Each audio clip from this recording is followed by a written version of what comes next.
أعوذ بالله من الشيطان الرجيم بسم الله الرحمن الرحيم mbokk yi ñu ngi leen di indil kàddu ak wax joo xam ni mi ngi jóge ci waxu yonent bi sallallahu alayhi wa sallam muy bismillahi alladi la yadurru maa ismihi shay'un fi l ardi wala fi lsamaai wa huwa samiun alim yonent sallallahu alayhi wa sallam nee na képp ku xëy wax ko ñetti yoon àddina bi yépp bu doon taw musiba da nga ci mucc ak lu mbir garaaw da nga ci mucc am na ci dem na ci sax ba wax ni même jaan boo amoon foo xam ne dafa am ay jaan yuy màtt boo fi jaaree xuus ci seen biir jaan yi duñ la laal ak lépp luy lor doomu aadama te muy bismillahi alladi laa yadurru maa ismihi shay'un fi l ard wala fi lsamaai wa huwa samiun alim nga xëy ko wax ko ñetti yoon rek soo booy tëdd itam wax ko ñetti yoon yàlla dana la musal ci bépp xeetu musiba ala kulli xaal su ko defee kon loolu yaakaar naa ni kàddug yonent sallallahu alayhi wa sallam la te am nañu ko dund te gis nañu ni jaar nañu ci mbir yoo xam ni di traversé ay béréb yoo xam ni ginnaaw ba yàlla wéyee wóor na leen ni musalug yàlla moo leen gën a jàppale comme yàlla mooy musal ñépp mais nag musalul yàlla daf leen di gën di jàppale ginnaaw ba nga jëlee kàddug yonent bi sallallahu alayhi wa sallam ñaane ko kon ñu ngi leen di ñaax ci kàddu yooyu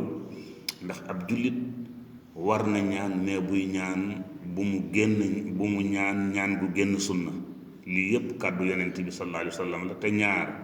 soo ñaanee ci alquran wala nga ñaan ci sunna yonent bi sallallahu alayhi wa sallam yàlla daf lay may ba pare bindal la tuyaaba kontaan ci yow gërëm la kon nag nga am aajo bu faju ba ànd ak ngërëmal yàlla ak kontaante yàlla kooku lu nekk jar na ko même boo musuwul sax nga di ko wax sax kàddu yi boo koy wax yàlla daf la ciy bindal tuyaaba ndax alquran boo jàngee am tuyaaba soo ñaanee aajo faju leneen loo ñaan nag te du alquran yàlla mën na laa dimbale mais nag du la ci bindal tuyaaba kon nag bismillahi alladi laa yadurru maa ismihi shay'un fi l ardi wala fi lsamaai wa huwa samiun alim boo ko xasee ba def góor ga dafa ne ma boo koy def jarul ngay takk gàllaaj ma ni ko